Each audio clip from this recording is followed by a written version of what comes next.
I have no idea how I got away with that, but I won't question it. Story 1 went to the Apple store because I dropped my phone in a puddle and it broke. I spoke with one employee who told me they really couldn't do anything about it due to water damage, etc. Well, after he disappeared into the back, I never saw him again, but another employee came up to me and said that my phone was ready. He scanned a new phone, took my old one, and asked if I wanted to import my contacts files. I told him I had them backed up and got the out before they figure anything out. I still have no idea how that came to be. Story 2 in 10th grade lit. We were supposed to do this huge packet about a book we were reading. For some reason, I was under the impression that the packet was just optional and was there to help us with the report we were supposed to do. Nope, the packet was worth 50 points, just like the report. I learned this the day we were supposed to hand them in. I straight up just didn't turn it in. Later, the teacher called me up, asking where my packet was, and I lied and told her I turned it in. She said, "Oh, Giancarilladic, that's what I thought. I saw you doing it. I probably just lost it. Don't worry, you'll give you full credit." I got a 92 average in that class. I should have gotten a B. Edit, I have another similar story. So, sophomore year of college, I had an 8 a.m. class that on a given day, a third of the class would skip simply because the professor didn't count absences. I was one of the only students who never skipped until one day. It was the class period right after a test. So, I knew we were probably just going over the test and starting a new unit that I could catch up on. I decided to treat myself and sleep in. Later, I learned that pretty much the whole class bombed the test, and that the professor used that period to let the class retake the test using their notes, then average the two scores, right? So I went to the professor in his office, was honest about why I skipped, and apologized. He said, "Well, Giancarilladic, you got a 75 on the test.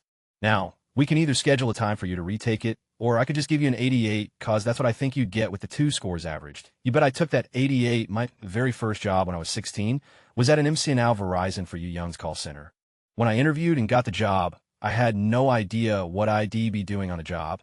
I was just excited I didn't have to work at McDonald's or Taco Bell. So first day of training, I learned my job was to sell long-distance phone plans. This was back when people still heavily relied on landlines. I was training to be that guy that interrupted your family dinner to sell you on a can't-miss long-distance phone plan. I was thinking, WTF, I'm only 16. I barely know how to speak to adults. How do they expect a kid to sell families a phone plan? I got through the first day of intensive sales training and never returned. I didn't tell anyone, I just didn't show up ever again. I thought they'd take it that I quit. So about 3 weeks later, I get a check in the mail for over $400. I think to myself, wow, that's a nice check for only one day of training. 3 weeks after that, I get another one. This went on for about 2 months. Since MCI was a huge corporation, I didn't question it nor attempted to return the money. They never contacted me asking for the money back, but I was happy to be paid a few thousand for one day of work. TLDR, I quit my first job as a telemarketer on the first day of training. I continued to get paid 2 months after. Story 3, I was in basic training at Fort Jackson. I was 18 years old. Once a week, a platoon is selected to do kitchen duty, which means getting up earlier than everyone else. You're supposed to put a sock on your bunk, so the people on fire guard or CQ wake you up early. Well, I did get woken up, but I didn't immediately get out of bed. Mistake. I woke up in a panic after laying back down. I jump out of my bunk and look out the window to see my platoon marching down the hill to the chow hall. I throw my uniform on and run downstairs. No one has noticed so far. I run down to the chow hall and look in the window.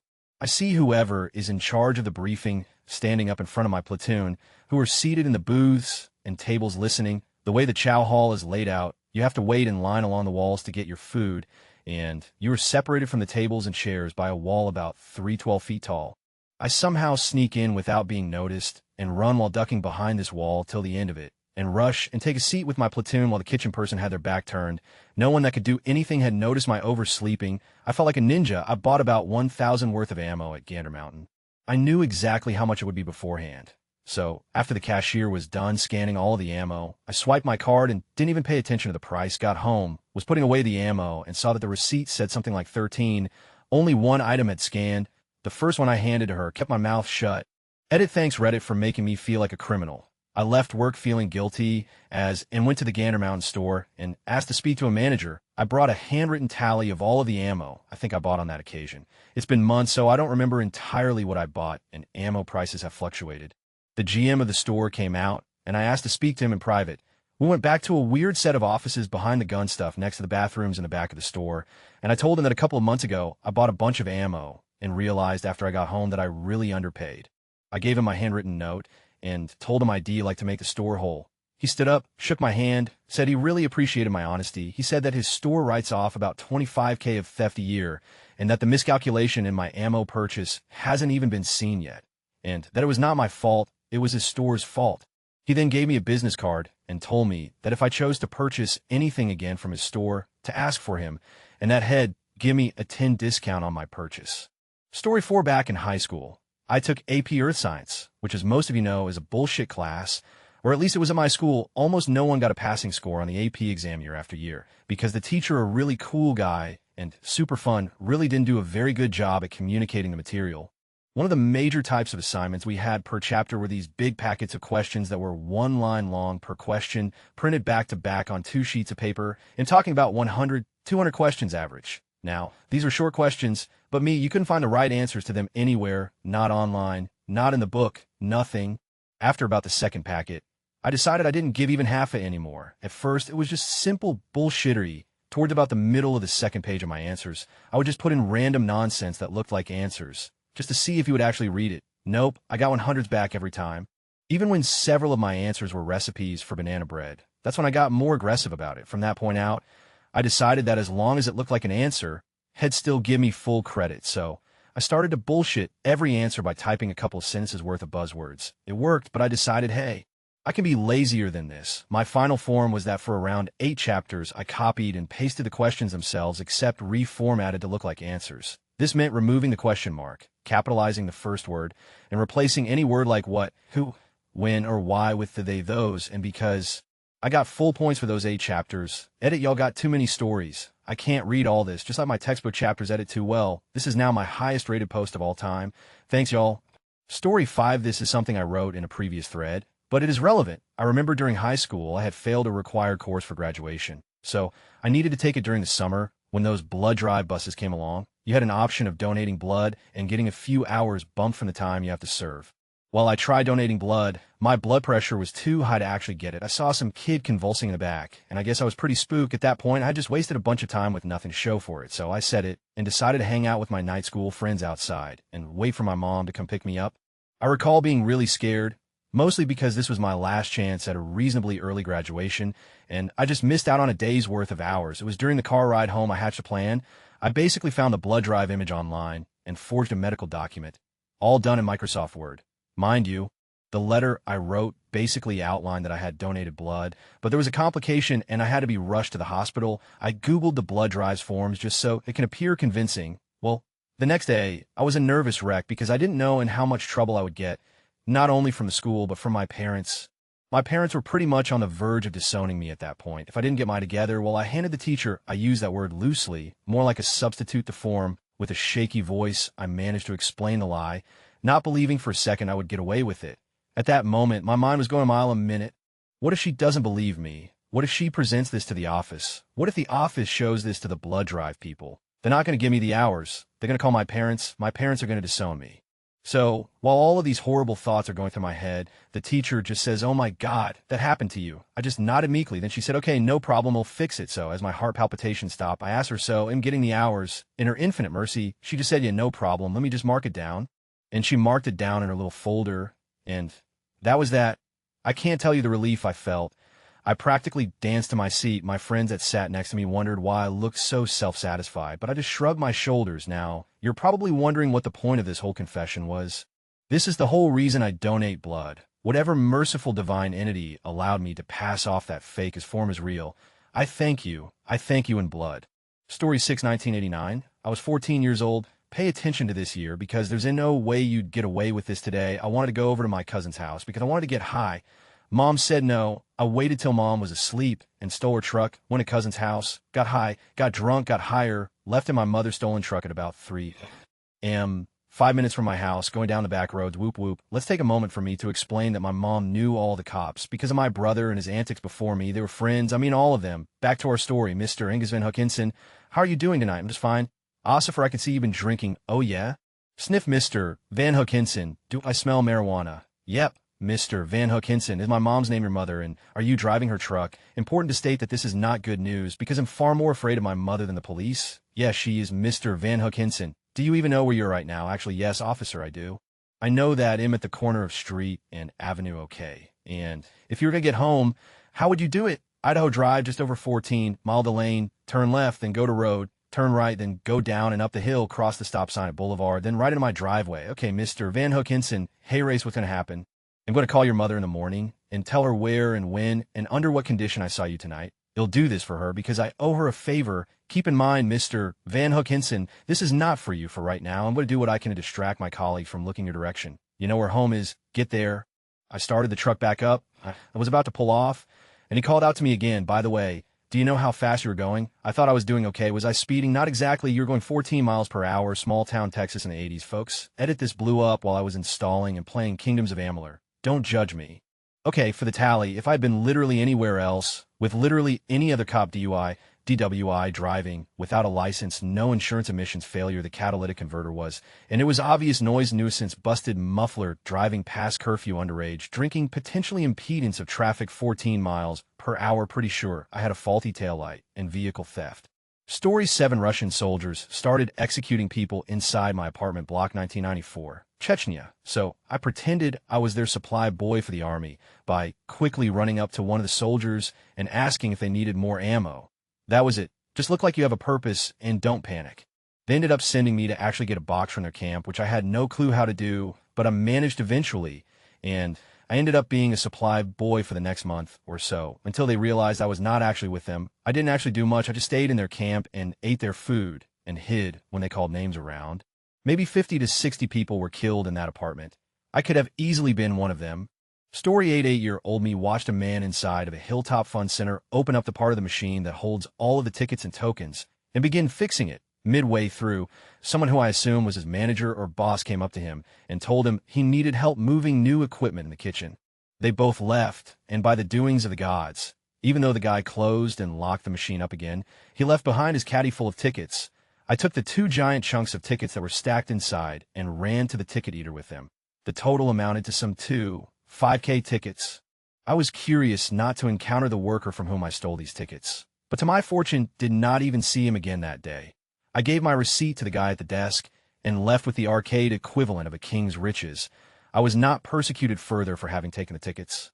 Story 9 went to the courthouse and had a bag of weed in my wallet I had forgotten about. Put my purse through the scanner. Went to court, opened my wallet to pay my lawyer, and just thought, fuck, I got lucky.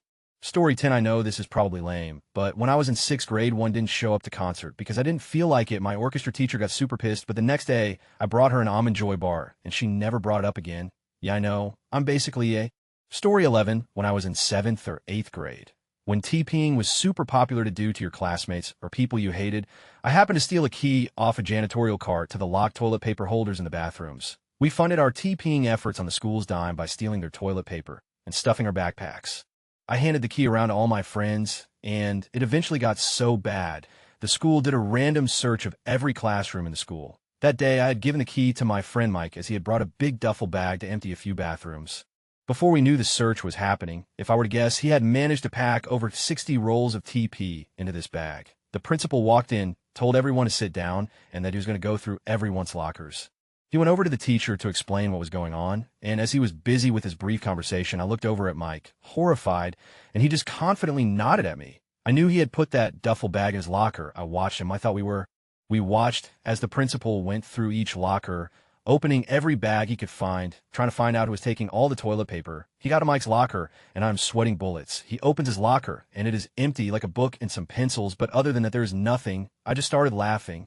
The principal looks at me like I am a psycho. He is pissed beyond belief, but he has nothing pointing to us. I don't know what the Mike did, but we ended up TPing the principal that weekend with what we stole.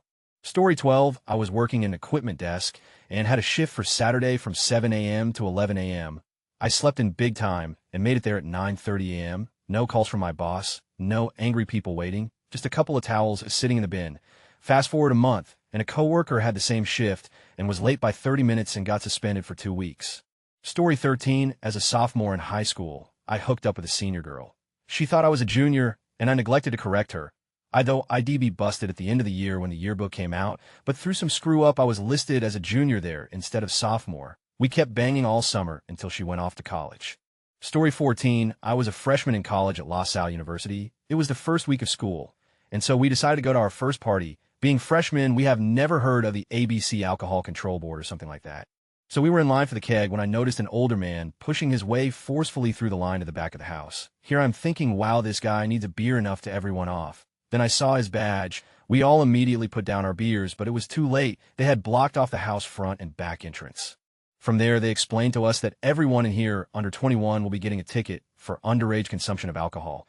If you can pass a breathalyzer, you can leave no problem. So a large group of people deciding, well, this party is over, best get my ticket and move on, so the night isn't totally ruined and we could go to the next party. We had the same thought and went toward the back of the house where there were less people waiting in line to get their tickets. My one friend goes in first, finds a first open cop not writing a ticket, and starts giving his info. Every other officer is busy head down writing or talking with other party goers, finding out their level of involvement, etc. My friend next in line looks back at us with wide eyes and motions us to walk forward now. We follow him. He walks right by every cop and out the back door.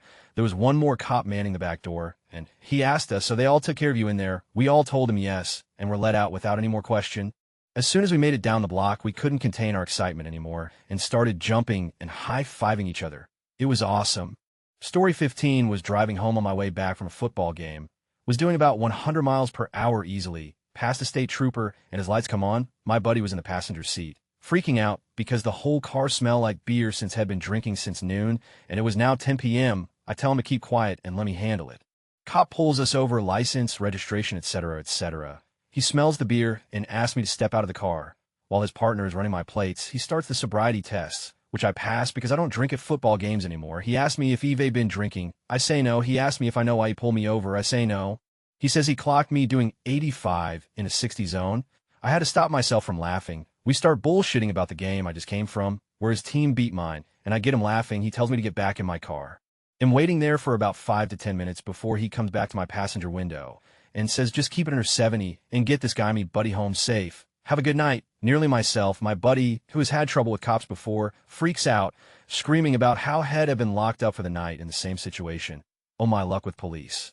Story 16, other day, a group of cops pulled over a bunch of people, myself included, for making an illegal maneuver that everyone makes. It is a very poorly designed intersection where the turning lane is significantly smaller than the straight lane, even though more people need the turning lane. Anyway, they have a dozen or so people pulled over in this parking lot and are handing out tickets window to window. I patiently await mine. An hour passes. People who got pulled over well after me are already gone. I start to think maybe they forgot about me. Another hour passes, and I finally flag down an officer who looks stumped. Turns out they did in fact forget about me somehow, some way, and he told me to just be on my way. Story 17, okay. I think I have a good one. First time I actually have a decent story for an AskReddit post. Let me preface this by saying I went to a tiny Catholic middle school, so small that we had 12 kids in my 8th grade class. Anyway, one day I grabbed a few marbles, and me and some friends were around. We threw some down the staircase a few times, until one of them broke. It left a really sharp shard, and I experimented by slicing myself open on the arm. It ended up leaving a scar that I still have, and if I knew it did that much damage to me, I would not have done what I did next. After cutting myself, I took the shard back to my classroom. We were leaving for lunch, walked right up to one of my friends, and sliced his arm as a joke. I was an idiot. I realized my mistake the second I did it. And we both freaked out. We missed the whole lunch study hall period trying to stop the bleeding together. We couldn't. He had to go to the office, and I somehow convinced him to tell them that he slipped and cut it on the corner of a bathroom stall. Not even sure how that would happen. He went to the nurses, got it bandaged up, and they totally bought it. He needed stitches, and it left a pretty permanent scar too. So the school actually brought in some sort of insurance guy to take a report. This kid told him the same story, cutting it on the stall, no questions asked. They then had someone come in to fix the stall. The kid told them the same story then, too. The stall got fixed to prevent further injuries. All 12 of us knew the real story in 2 days, and eventually everyone 5th to 8th grade knew I cut him. This was in the fall. Somehow, no one ever mentioned it to any teacher or other authority figure all year. I graduated 8th grade with no issues. Literally every kid knew, and no adults did. We even made jokes about it right in front of teachers that we extremely obvious. I never even got a slap on the wrist for this. I have no clue to this day how I got away with it. Story 18, not entirely on topic for the thread, as I know how I got away with it now. But I didn't at the time in uni. In one of the courses that I hated, we got assigned a project that I really didn't want to do, so I put it off and put it off until it was due the following day. I still really didn't want to do it, but put forth a minimum amount of effort to getting it done. It was then that I realized that the project was going to take me more than a day to finish. The project was worth a large portion of my grade for that class, something like 30, and without it, I'd end up failing. Eventually, I figured that I could probably hand it in late with some sort of penalty, and it'd be all right. So I just went to class. During class, the teacher announced during the hand-in that he would not be allowing any late assignments, and that if he didn't have our work on his desk by the end of class, would be receiving a 0. At this point, I panicked. My project wasn't anywhere near the point that I could hand it in even for partial marks, so I just gambled that maybe I could slip into the pile the next day, or maybe come up with an excuse that the prof would be forced to accept by then. The next day, after the class, I figured I'd just try to appeal to the teacher. So I went up to him, my late project in hand, and was like, "So, about the project." He looked at me, looked down at the papers in my hand, and said firmly, "I'm not accepting any revisions to work. You're just going to have to live with what you gave me yesterday." Confused, but trying to play it cool, I asked, "Oh, you ended up getting my assignment yesterday. I had a friend hand it in for me. I wasn't sure it made it to your desk. This was a large class, and he didn't take attendance or anything, so I figured he wouldn't realize that I was in class the previous day." He quickly flipped through his notes and nodded. "Yep, my abbreviated first name, my last name. I have you marked down as handed in." And sure enough, he showed me an assignment with what appeared to be my name on the cover sheet. I sighed a sigh of relief and left class. At the end of semester, I received my grade of a C. Not great, but a pass. Apparently my project had gotten a pretty bad grade, but was enough that I didn't fail the course anyways. I said, "I know now how it happened." Apparently, there was a guy with the male version of my first name abbreviated the same way and the same last name in one of the other time slots for the same course. The prof had given us both the grade from his project. At least that's what I assume happened. I suppose it's also possible that my male counterpart got a failing grade. Because of it, I never really questioned what happened, since I was just happy to have passed. Story 19, I wanted to go to a concert, but it was sold out, and 21, I was not 21, so I baked a cake and pretended to be the cake delivery person. It got me backstage. Story 20 in California. There's a really weird DMV loophole that I found. I got my C-class license when I was 16, and like everybody else, I had restrictions on it, because I was still underage, such as no driving between 11 p.m. and 5 a.m., no passengers under age 20, which is the norm for new drivers. Before a year had passed, the restrictions were still applied. I got my motorcycle license at age 17, and right after I passed the test, they traded my M permit and my C license for a new universal license. And what do you know, no restrictions. I guess they just assume motorcyclists are above age 18. I couldn't understand why they haven't caught this before. Story 21, I was 16 and had my first car, a junky thing it was, and decided it would be smart to move some paraphernalia from being hidden in the basement of my parents' house to my trunk. Just a few bongs, assorted pipes, and some seeds I was saving for some reason. I was taking them to a friend's house for safekeeping, as his parents were utterly uncaring of what he might have in his room. And I get pulled over. The items are in my trunk. I didn't recognize the sheriff who pulled me over, but he recognized me. He immediately found my stash. No actual weed. Just those items I mentioned, and I was preparing for the handcuffs, but instead, he told me to drive to my house, and he was going to follow me. We get there, and he follows me to the front door. My dad is standing there looking curious and concerned. The cop says your son has something he needs to tell you, and he'll leave it to you to administer the proper amount of punishment. See you at church Sunday. Then he walks back to his car and leaves. Dad says, "So, what did you do?" I just laughed and said my car broke down. Turned out I was out of gas. He gave me just enough to get here and followed me here to make sure I made it. Dad was obviously relieved, and I just plopped down on the couch and watched whatever Dad was watching on TV. I figure at least I'd get a few days reprieve before it hit the fan. Sunday, we went to church. I had been dreading this and tried my best to get out of going, but they were having none of that. So now I recognized the sheriff. He was one of the deacons as we walked into the chapel. He said to my dad, "So, did you punish the boy too hard?" My dad gave him this very solemn look and said, "I'm not sure we're done yet." The sheriff gave him a grin and slapped him on the back, and that was the last it ever came up. Story 22 in a physics course in college. I skipped about 3 weeks of class because it was early and a long walk. I saw on the syllabus there was a test tomorrow, so I read about 4 chapters in the textbook. I set the curve with the highest test score. It was a strange feeling. Story 23, spent all the day at Disney with the family, and my mom had lost $50 in cash that we needed for food. We were starving, so we went to some chicken stand and ordered small servings. Couldn't afford anything else, but somehow the waiter brought a big bucket of chicken wings with fries and rice. My mom tried to return it, but the place was packed and the servers wouldn't listen. We ate it all.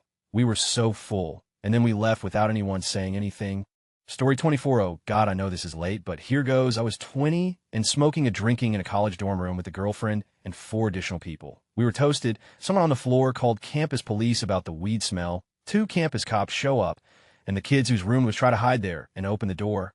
2 very young campus cops enter the room and start asking what is whose idiots left out the bomb.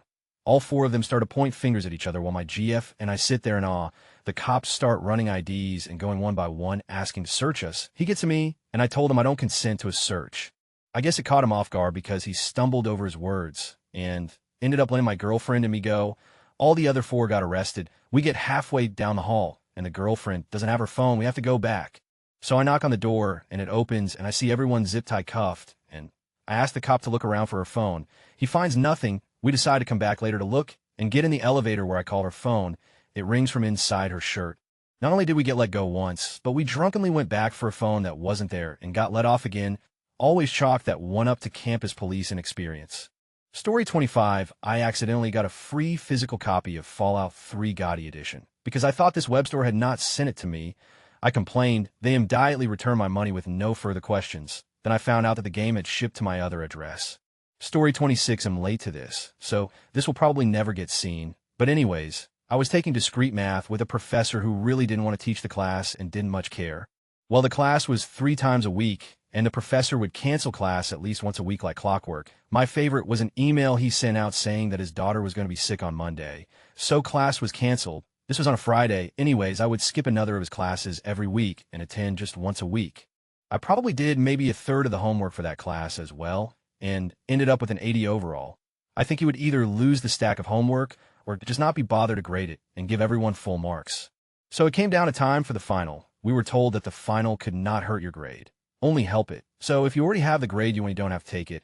And even if you bomb the final, you won't have a worse grade than you have already. I had an 88 at this point and wanted to push it up to the A.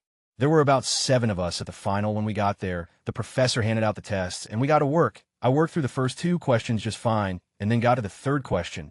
Using the table and figure 1 on Appendix A, I flipped through the 4 pages of test. No appendix, only questions. So I raised my hand, got his attention, and asked the question, "Professor, there's no appendix here for this question." The professor walks over to my desk, picks up my test paper, and looks at the question. Then he flips the paper over. Then he flips through the pages in the center, and then sets my paper down, tells me to hang on for a moment, and goes back to his desk, ruffling through his folio. After about 3 minutes of him rummaging around and intermittently looking at us, he stands up and gets our attention. He asks us if all of us have a B in a class. One person in the back raises his hand and says that he has a D and is just trying to pass. He looks us all over and says, "This is what I'm going to do. I'm going to bump all of you up 1 letter grade and you can go home." We all look at him and nod, and he has his hand in our tests. We grab our stuff and we take off, and I got my A in that class.